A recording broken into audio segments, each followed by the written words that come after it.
Hello, I'm Sensei Kakuyo, North American contributor for Buddhist Global. Thanks for joining me for this episode of The Ordinary Buddhist.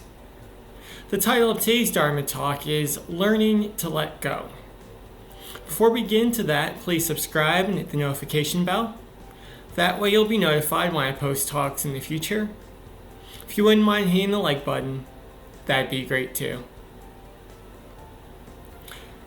In Buddhism, we are taught that holding on to our attachments is a source of suffering.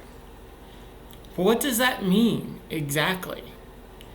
Obviously, we can't let go of everything. If we let go of our attachments to family, to friends, to our jobs, to food, well, we wouldn't be able to survive.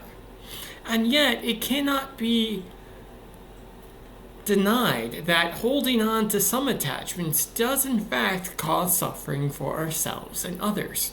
How do we find a balance? How do we find a middle way between these two extremes? Well, one way to approach our attachments is to ask ourselves a question. Am I in control of this thing? Which is to say, am I able to cause it to change in ways that I want to? And am I able to stop it from changing in ways I don't want to? If the answer is no, chances are it's best that we let go of this attachment. Because holding on to it, trying to change it to our whim, will only cause suffering. It's like convincing the sun that it should rise in the west, or convincing the tide that it shouldn't go out at the end of the day. By asking ourselves, am I in control of this thing, we'll figure out very quickly that one of two things are true. Either A, we are in control of it.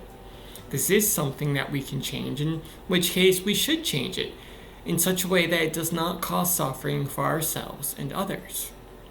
But if it is not something in our control, if it is an attachment that changes completely outside of our whim, then it's best to let go of it and let it do what it will. Because that's what it's going to do anyway. Amitabha.